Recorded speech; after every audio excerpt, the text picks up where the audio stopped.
Hello everyone. Daily current affair series में आज हम लोग देखेंगे 7 से 9 सितंबर 2024 के करंट अफेयर्स। तो आते हैं आज के पहले करंट अफेयर पे। और हाँ, चैनल को सब्सक्राइब जरूर कर ले। 1 जनवरी 2025 से एप्पल के नए मुख्य वित्तीय अधिकारी CFO के रूप में किसे नियुक्त किया गया है। मैं यहाँ पे ऑप्शन नहीं पढ़ूंगा, सीधे आंसर बताते हुए चलूँगा। तो ऑप्शन है आपका यहाँ पे सही आंसर होगा केवन पारेख। 1 जनवरी 2025 से प्रभावी एप्पल के नए मुख्य वित्तीय अधिकारी के रूप में किसे नियुक्त किया गया है। तो ऑप्शन है आपका यहाँ पे सही आंसर हो जाएगा केवन पारेख। अगले क्वेश्चन पे आते हैं। हाल ही में प्रशांत द्वीप समूह फोरम पैसिफिक आइलैंड फोरम की वार्षिक बैठक किस देश में संपन्न हुई। तो गिवन ऑप्शन में ऑप्शन डी आपका यहाँ पे सही आंसर होगा टोंगा। हाल ही में पैसिफिक आइलैंड फोरम की वार्षिक बैठक किस देश में संपन्न हुई।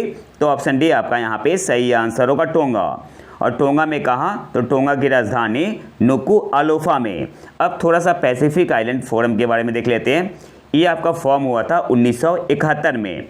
और पैसिफिक आइलैंड फोरम जो है PIF is an intergovernmental organisation which consist of 18 member states located in the Pacific region, जिसमें आपका ऑस्ट्रेलिया भी शामिल है, न्यूजीलैंड भी शामिल है। इनके अलावा Papua New Guinea, Fiji, tonga, cook island etcetera. अगले क्वेश्चन पे आते हैं। हाल ही में केंद्रीय मंत्रिमंडल ने 28,602 करोड़ के बजट के साथ विभिन्न राज्यों में कितने नए औद्योगिक स्मार्ट शहर बनाने को हरी झंडी दे दी है। तो गिवन ऑप्शन में ऑप्शन सी आपका यहाँ पे सही आंसर होगा 12। हाल ही में केंद्रीय मंत्रिमंडल ने 28,602 करोड़ के बजट के साथ विभिन्न राज्यों में कितने नए औद्योगिक स्मार्ट शहर इंडस्ट्रियल स्मार्ट सिटी बनाने को हरी झंडी दे दी है। तो ऑप्शन सी आपका यहाँ पे सही आंसर होगा 12। अब यहाँ से कुछ इंपॉर्टेंट पॉइंट देख लेते हैं। जो 12 इंडस्ट्रियल स्मार्ट सिटी बनेंगे तो 10 स्टेट में बनेंगे। और कौन कौन से है, तो जो इंपॉर्टेंट है वो देख लेते हैं। खुरपिया आपका है उत्तराखंड में, राजपुरा पटियाला पंजाब, दिघी महाराष्ट्र में, पलक्कड़ केरल, और यूपी में 2 जगह बनेगा, आगरा और प्रयागराज में। उत्तर प्रदेश में आगरा और प्रयागराज में। बिहार में आपका गया में बनेगा, जहीराबाद तेलंगाना में बनेगा, ओरवाकल और कोपुरथी ये आपका आंध्र प्रदेश में बनेगा, और राजस्थान में जयपुर पाली। तो ये सारे याद रखने हैं। अगले क्वेश्चन पे आते हैं। वर्ष 2025 में ICC विश्व टेस्ट चैंपियनशिप फाइनल की मेजबानी कौन सा देश करेगा। तो ऑप्शन है आपका यहाँ पे सही आंसर होगा इंग्लैंड। और कहाँ पे होगा, लॉर्ड्स के मैदान में। अगले क्वेश्चन पे आते हैं। हाल ही में 7वां राष्ट्रीय पोषण माह कहाँ शुरू किया गया। तो गांधीनगर गुजरात। ऑप्शन डी आपका यहाँ पे सही आंसर होगा। हाल ही में 7वां राष्ट्रीय पोषण माह कहाँ शुरू किया गया। तो गांधीनगर गुजरात। ऑप्शन डी आपका यहाँ पे सही आंसर होगा।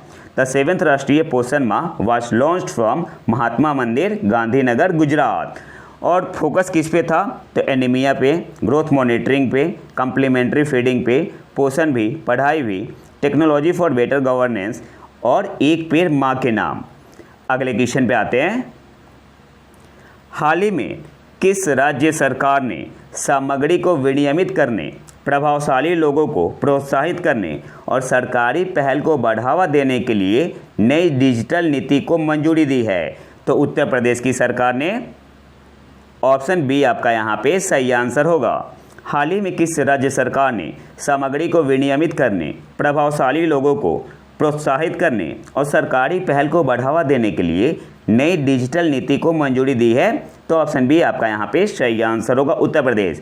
और इसके बारे में मैं फुल डिटेल अपने फेसबुक पेज प्रतीक IQ एजुकेशन पे डाल दूंगा। अगले क्वेश्चन पे आते हैं। 3 दिवसीय सशस्त्र सेना महोत्सव का आयोजन यूपी के किस शहर में किया गया। तो लखनऊ में सूर्य खेल परिसर में। ऑप्शन है आपका यहाँ पे सही आंसर होगा। अगले क्वेश्चन पे आते हैं। गूगल डीप माइंड की भारत इकाई एक बड़े AI प्रोजेक्ट का नेतृत्व कर रही है जिसका नाम है, तो उस AI प्रोजेक्ट का नाम है मोरनी। ऑप्शन सी आपका यहाँ पे सही आंसर होगा। और मोरनी का मतलब क्या हुआ, multi modal representation for India. और इसका एम है कवर करना 125 भारतीय भाषाओं और बोलियों को। गूगल डीप माइंड की भारत इकाई एक बड़े एआई प्रोजेक्ट का नेतृत्व कर रही है जिसका नाम है मोरनी, और Morni stands for multi modal representation for India. अगले क्वेश्चन पे आते हैं। ग्रामीण डॉक्टर आंदोलन रूरल्स डॉक्टर्स मूवमेंट को रमन मैग्सेसे पुरस्कार 2024 से सम्मानित किया गया। यह किस देश से संबंधित है? तो थाईलैंड से। ऑप्शन बी आपका यहाँ पे सही आंसर होगा। अब थोड़ा रमन मैग्सेसे पुरस्कार 2024 के बारे में डिटेल से देख लेते हैं किन लोगों को मिला है। तो सबसे पहले आते हैं, इनका नाम है गुयेन थी नगोक फुओंग। क्या नाम है? गुयेन थी नगोक फुओंग। कौन से देश से है? वियतनाम से है। कौन से देश से है? वियतनाम से है। नाम क्या है? गुयेन थी नगोक फुओंग। दूसरे कर्मफुंद सो, ये भूटान से है। तीसरे है मियाजाकी हायाओ, ये इंपॉर्टेंट है, ये आपसे एग्जाम में पूछेगा। मियाजाकी हायाओ कौन से देश से है? जापान से है। रूरल डॉक्टर्स मूवमेंट थाईलैंड से है। और आखिरी में फरवीजा फरहान, ये कौन से देश से है? इंडोनेशिया से है। अगले क्वेश्चन पे आते हैं, और हाँ, चैनल को सब्सक्राइब जरूर कर ले। हाल ही में जिला न्यायपालिका का राष्ट्रीय सम्मेलन national conference on district judiciary कहाँ आयोजित किया गया था? तो नई दिल्ली में। ऑप्शन है आपका यहाँ पे सही आंसर होगा। अगले क्वेश्चन पे आते हैं। हीरो मोटोकॉर्प ने किसे कंपनी का कार्यकारी उपाध्यक्ष नियुक्त किया है? तो गिवन ऑप्शन में ऑप्शन डी आपका यहाँ पे सही आंसर होगा, संजय भान को। हीरो मोटोकॉर्प ने किसे कंपनी का कार्यकारी उपाध्यक्ष नियुक्त किया है? संजय भान। ऑप्शन डी आपका यहाँ पे सही आंसर होगा। अगले क्वेश्चन पे आते हैं। विश्व बैंक ने फाइनेंशियल ईयर 2025 के लिए भारत की वृद्धि का अनुमान कितना बढ़ा दिया है? तो पहले बताया था 6.6%, अब कितना कर दिया है? 7%। ऑप्शन बी आपका यहाँ पे सही आंसर होगा। इसके अलावा गोल्डमैन सैक्स और जेपी मॉर्गन ने कितना बताया है? तो 6.5%। अगले क्वेश्चन में आते हैं। नीतीश कुमार ने 2024 पेरिस पैरा ओलंपिक में किस स्पर्धा में स्वर्ण पदक जीता? तो नीतीश कुमार ने जीता है बैडमिंटन में। ऑप्शन है आपका यहाँ पे सही आंसर होगा। अब यहाँ से कुछ इंपॉर्टेंट पॉइंट देख लेते हैं। जो पेरिस पैरा ओलंपिक 2024 हुआ तो भारत ने कुल कितने मेडल जीते? 29, जिसमें से आपका 7 गोल्ड था, 7 गोल्ड, 9 आपका सिल्वर और 13 ब्रोंज। और भारत कौन से रैंक पे रहा था? इसका आंसर आपको कमेंट बॉक्स में बताना है। अगले क्वेश्चन पे आते हैं। इंडस एक्स शिखर सम्मेलन एक प्रमुख कार्यक्रम है जहां भारत और किस देश के नेता रक्षा क्षेत्र में नए विचारों और प्रौद्योगिकियों के बारे में बात करने के लिए एक साथ आते हैं? तो जो इंडस एक्स शिखर सम्मेलन है भारत और यूएसए के बीच होता है। ऑप्शन सी आपका यहाँ पे सही आंसर होगा। इंडस एक्स शिखर सम्मेलन एक प्रमुख कार्यक्रम है जहां भारत और किस देश के नेता रक्षा क्षेत्र में नए विचारों और प्रौद्योगिकियों के बारे में बात करने के लिए एक साथ आते हैं? तो ऑप्शन सी आपका यहाँ पे सही आंसर होगा, यूएसए। अब यहाँ से कुछ इंपॉर्टेंट चीज़ देख लेते हैं। सबसे पहले आपका जो इंडस एक्स शिखर सम्मेलन है ये स्टार्ट कब हुआ था? जून 2023 में। कब स्टार्ट हुआ था? जून 2023 में आपका स्टार्ट हुआ था। और अभी हाल ही में इसका तीसरा एडिशन हुआ है। और एक कहाँ हुआ है तीसरा एडिशन? तो कैलिफोर्निया में, ये भी याद रखना है। जो थर्ड एडिशन आपका है कहाँ पे हुआ? कैलिफोर्निया। ये भी पूछ सकता है एग्जाम में, कैलिफोर्निया में। इसके अलावा जो थर्ड एडिशन हुआ इसकी थीम क्या थी? तो थीम आपको याद रखना है। थीम है harnessing investment opportunities to enhance cross border defence innovation. Theme क्या थी?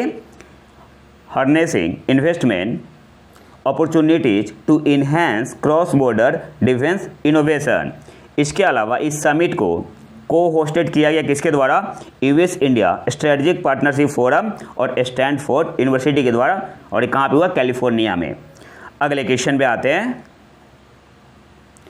रिलायंस इंडस्ट्री लिमिटेड RIL की 47वीं वार्षिक आम बैठक में अध्यक्ष मुकेश अंबानी ने एक नई AI पहल की शुरुआत की जिसका नाम है जियो ब्रेन। ऑप्शन बी आपका यहाँ पे सही आंसर होगा।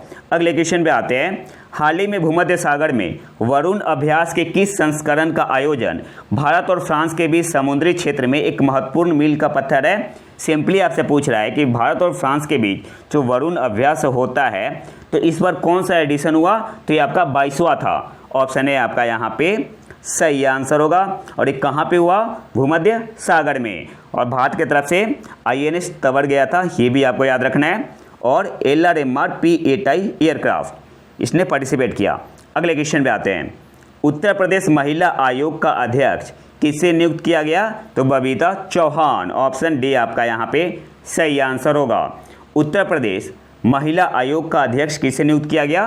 तो बबीता चौहान। ऑप्शन डी आपका यहाँ पे सही आंसर होगा। इसके अलावा दो नाम इंपॉर्टेंट है, एक तो काफ़ी इंपॉर्टेंट है, अपर्णा यादव और चारू चौधरी, इनको अपॉइंट किया गया है कमीशन का वाइस चेयरपर्सन। तो ये भी याद रखना है, दोनों नाम इंपॉर्टेंट है, अपर्णा यादव ज़्यादा इंपॉर्टेंट है और चारुल चौधरी।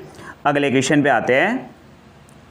हाल ही में किस राज्य सरकार ने अपराजिता महिला एवं बाल विधेयक 2024 पारित किया? तो वेस्ट बंगाल, पश्चिम बंगाल ने। ऑप्शन बी आपका यहाँ पे सही आंसर होगा। अगले क्वेश्चन पे आते हैं।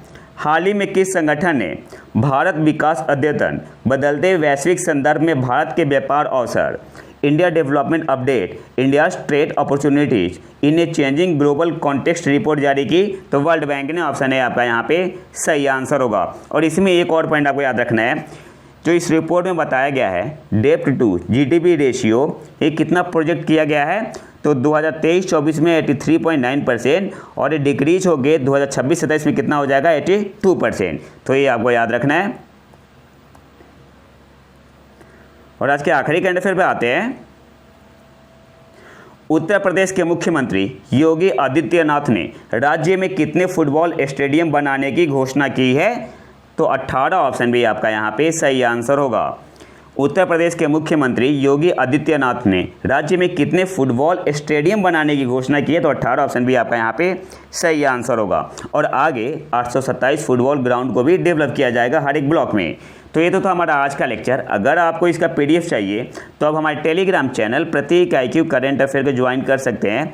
और अगर वीडियो पसंद आए तो लाइक करें और चैनल को सब्सक्राइब जरूर कर लें। मिलते हैं नए वीडियो में नए टॉपिक के साथ, तब तक के लिए नमस्कार, जय हिंद।